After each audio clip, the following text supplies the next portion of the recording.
Welcome back. It's Track Talk, Sports Radio 810 WHB, live from the McCarthy Auto Group studios. Go to McCarthy Auto Group. Check them out at kccars.com. If you need a new or certified used car, there's only one place to do it.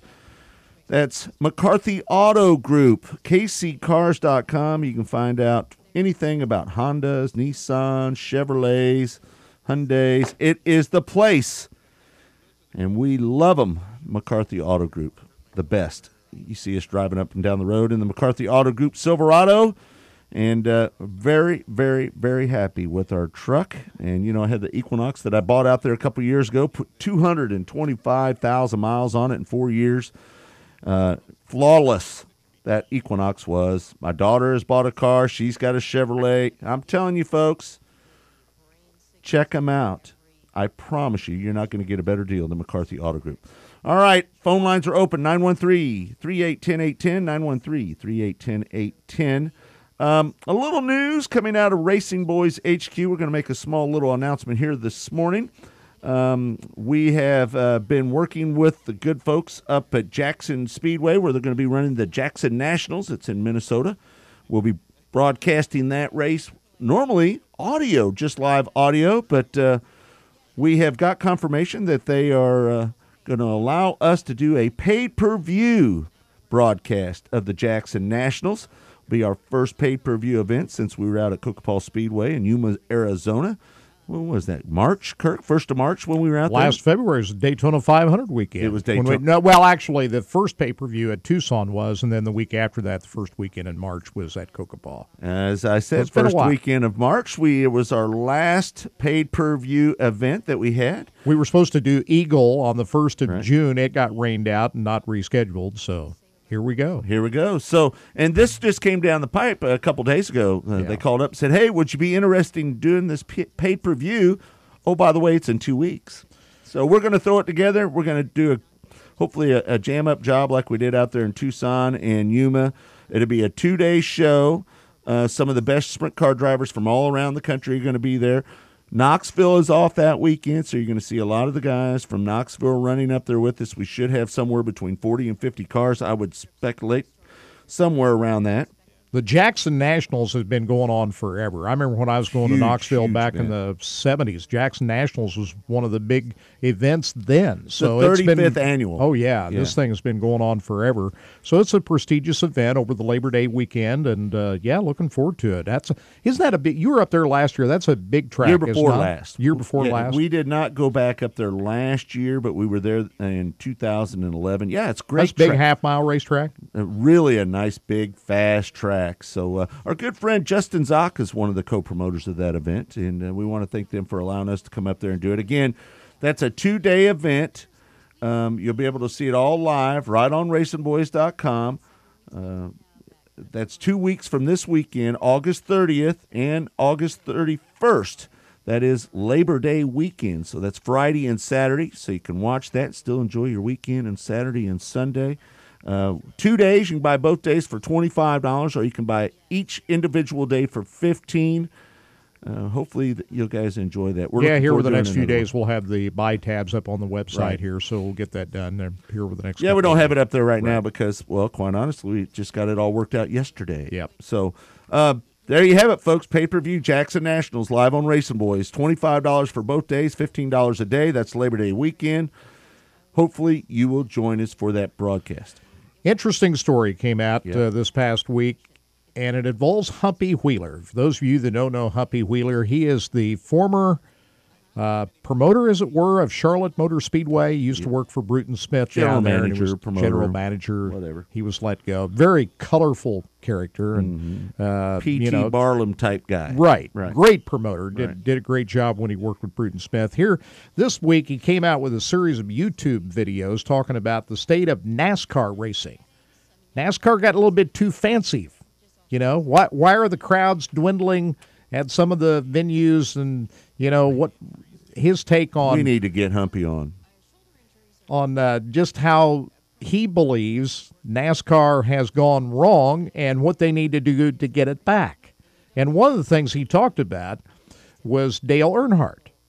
And he says, you know, the attendance was booming in the 90s. Dale Earnhardt was a big reason for that. You either loved him or you hated him.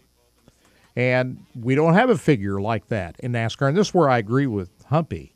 There is not a figure in NASCAR right now that engenders that kind of passion, both for or against, than Dale Earnhardt did. I'm not sure I agree with that. Now, who would match Dale Earnhardt in terms of that kind of passion? Kyle Busch. No, I don't think so. I do. I mean, personally, I do. We don't have to agree on it, but I'm just telling you, I think so. Because as we sit here and speak, there has been a small, steady growth of Kyle Busch fans. I mean, it used to be when you'd go to a NASCAR race, a cup race, the boos would just flood the air when he would be introduced. And you still hear quite a bit of boos, but you're starting to hear more cheers. I'm saying that he's not Dale Earnhardt Sr., by no means. He doesn't represent the blue-collar man like Dale Earnhardt. He is a love him or hate him guy. There's nobody really in between with Kyle Busch. You don't agree with that?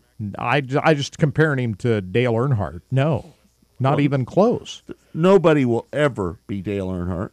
Tony Stewart won't be Dale Earnhardt. Nobody can replace. It's kind of like Richard Petty.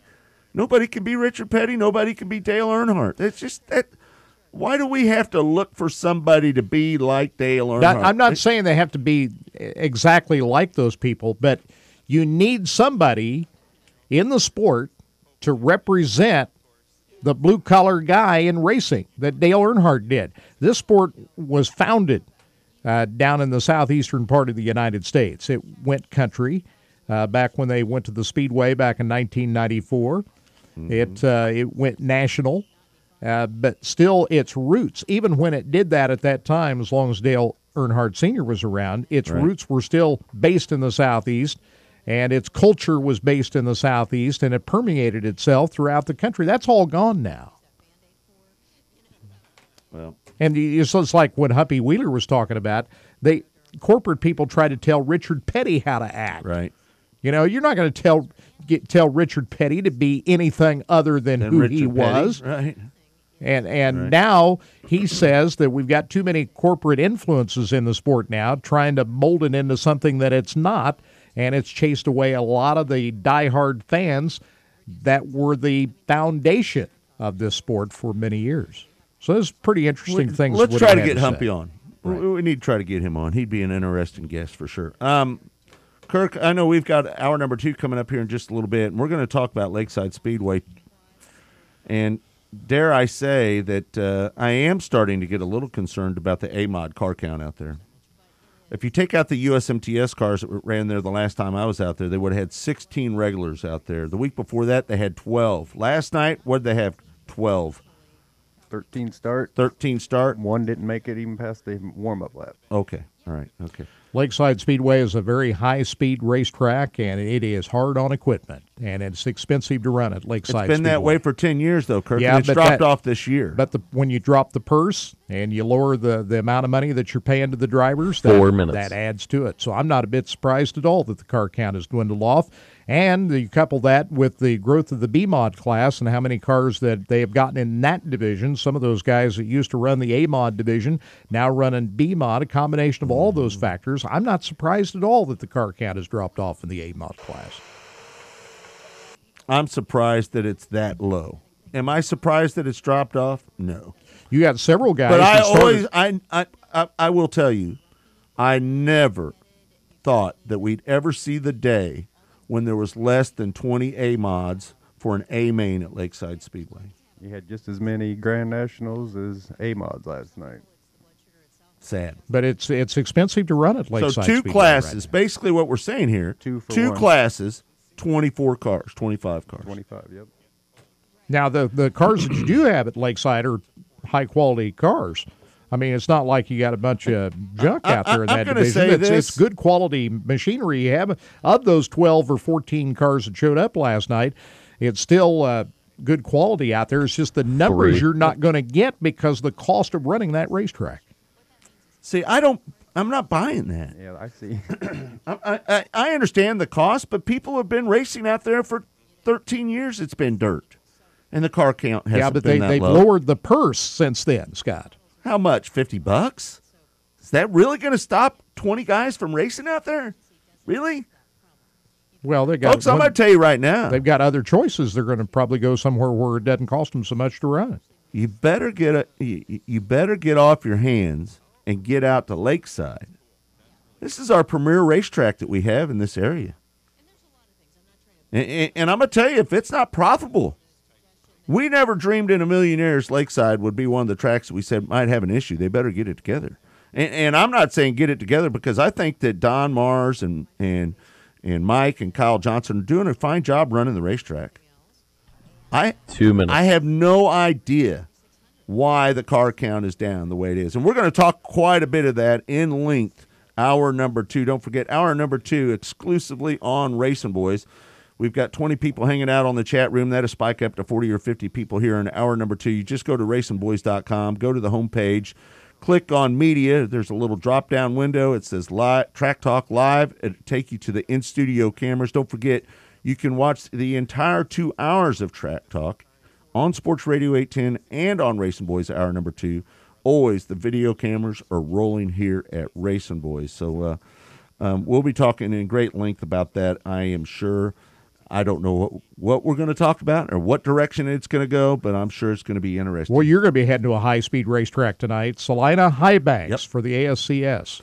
Yep, broadcasting down at Salina High Banks 1 in minute. Salina, Oklahoma. We'll be doing the Lucas Oil ASCS Sprint Car Dirt Series presented by MAV TV broadcast tonight.